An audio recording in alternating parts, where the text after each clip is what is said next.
Merhabalar, örgü anneme hoş geldiniz. Bugün yine sizlere yapılışı kolay ve çok çabuk ilerleyen güzel bir örnek hazırladım. Bu örneği bebek, çocuk ve yetişkin istediğiniz her türlü örgüde rahatlıkla kullanabilirsiniz. Örneğimize yakından bakalım.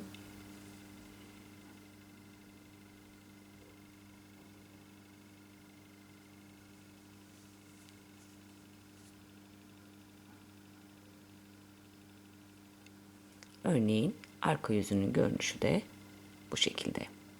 Bu arada örnek 8 ilmek ve katlarından oluşuyor. Ben yine örnek üzerine göstereceğim. Örneğimiz buraya kadar 8 ilmek. Ben size anlatım yaparken iki motif üzerinden anlatım yapacağım. Bunun için 16 ilmek artı 2 de kenar ilmeği olmak üzere toplamda 18 ilmek üzerinden anlatıma başlayacağım. Dilerseniz örneğimizin yapılışına hemen geçelim. Kenar ilmeğimi aldıktan sonra 3 tane ters örüyorum. 1 2 3. İpimi arkaya alıyorum ve 2 ilmek örmeden sağ şişe alıyorum. Tekrar 3 tane ters.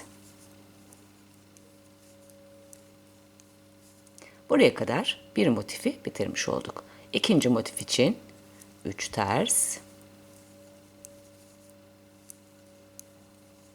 Ve burada iki motif birleştiği zaman arada 6 tane tersimiz oluyor. 3 tersten sonra yine ipimi arkaya aldıktan sonra 2 tane ilmek örmeden sağ şişme alıyorum ve 3 ters.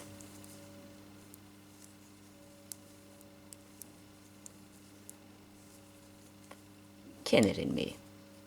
Örneğimizin arka yüzünde ve ikinci sırasında kenar ilmeğimi aldıktan sonra düz gördüğüm ilmekleri düz örüyorum.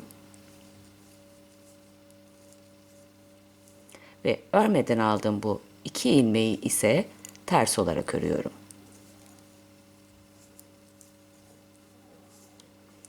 Düz gördüklerim yine düz.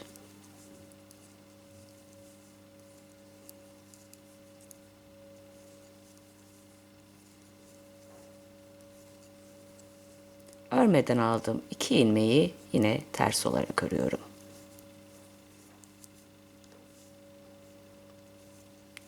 Sonda kalan 3 düz ilmek ve kenar ilmeği.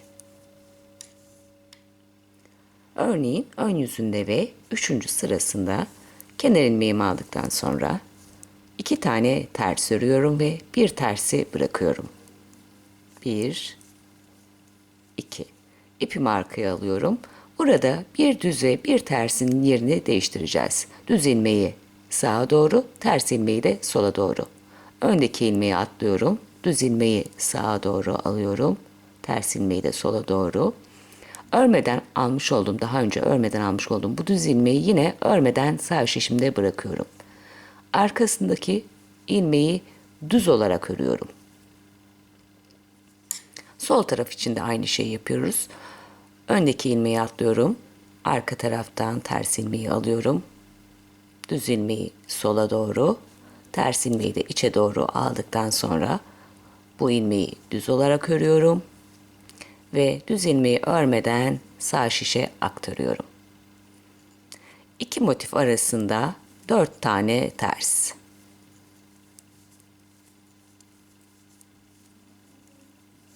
Burada yine bir ters bıraktım ikinci motif için. İpimi arkaya aldım. Düz ilmeği yine sağa, ters ilmeği de sola doğru yer değiştirdim. Düz ilmeği örmeden sağda bıraktım. Arkasındaki ilmeği düz olarak örüyorum. Sol taraf için de aynı şeyi yapıyoruz. Düz ilmeği sola, ters ilmeği sağa doğru yer değiştiriyorum.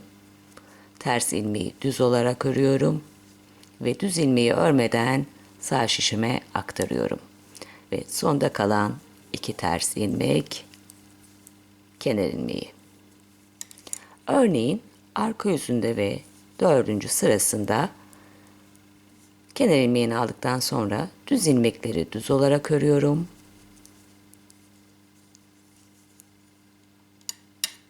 Örmeden almış olduğum ilmeği ters olarak örüyorum. Ve 2 ters var burada. Ters ilmekleri de ters olarak örüyorum. Yine örmeden aldığım ilmek ters olarak örüyorum. Düzleri düz.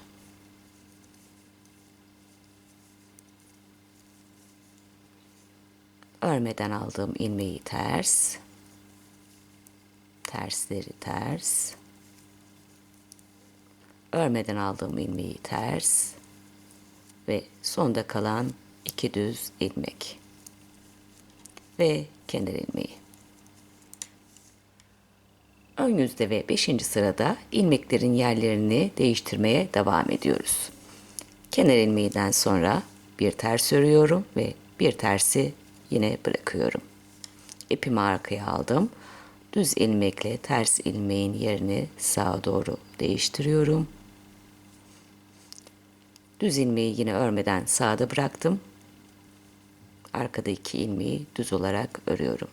Ortada 2 tane düz ilmek var. Bunları yine düz olarak örüyorum. Sol tarafa geldik. Yine bir düzle bir tersin yerini sola doğru yer değiştiriyorum. Tersi yine düz olarak örüyorum. Düz ilmeği örmeden sağ şişe aktarıyorum. İki motif arasında 2 tane ters. Yine ipimi arkaya aldım. Bir düz ve bir tersi sağa doğru yine yer değiştiriyorum. Düz ilmeği örmeden sağ şişte bırakıyorum. Arkadaki ilmeği düz örüyorum. Ortada 2 düz. Yine bir düz ve bir tersi sola doğru yer değiştiriyorum. Ters ilmeği düz olarak örüyorum. Ve düz ilmeği örmeden sağ şişe alıyorum. Sonda kalan bir ters ve kenar ilmeği. Arka yüzü yine aynı şekilde örüyoruz. Ön yüze ve 7. sıraya geldik. Bu sıramızda da ilmek değiştirmelerine devam ediyoruz. Kenar ilmeğimi aldıktan sonra bir düze bir tersi yine yer değiştiriyorum. Düz ilmeği örmeden yine sağ şişte bırakıyorum. Arkadaki ilmeği düz örüyorum. Ortada 4 tane düz. 1, 2, 3, 4. Yine bir düz ve bir tersi sola doğru yer değiştiriyorum. Ortaya aldığım ters ilmeği düz örüyorum ve düz ilmeği örmeden sağ şişe alıyorum. İkinci motife geldik. Yine bir düz ve bir tersi sağa doğru yer değiştiriyorum. Yine düz ilmeği örmeden sağ şişte bırakıyorum. Arkadaki ters ilmeği düz örüyorum. Örneğin ortasındaki 4 düz ilmek.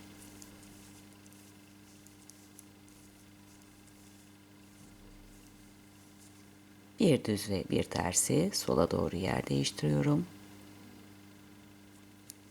Ters ilmeği düz olarak örüyorum ve düz ilmeği örmeden sağ şişe alıyorum. Kenar ilmeği. Arka yüzde ve 8. sırada bütün ilmekleri ters olarak örüyoruz. Örmeden almış olduğum ilmek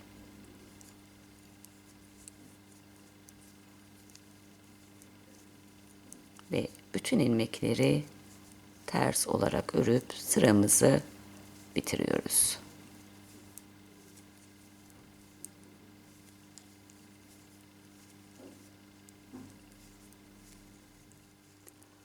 Arka yüzü ördükten sonra örneğimizi önlü ve arkalı olarak toplamda 8 sıra örerek bitirmiş olduk. 8. sıramızdan sonra yine en başa dönüp örneği tekrar baştan kuruyoruz.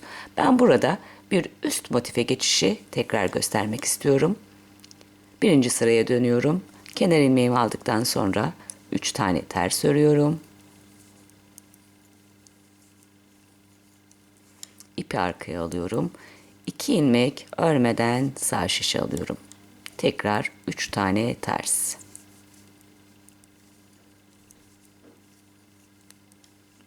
Bir motifi bitirmiş olduk. İkinci motif için 3 ters. İpimi arkaya aldım. 2 ilmek örmeden alıyorum. 3 ters.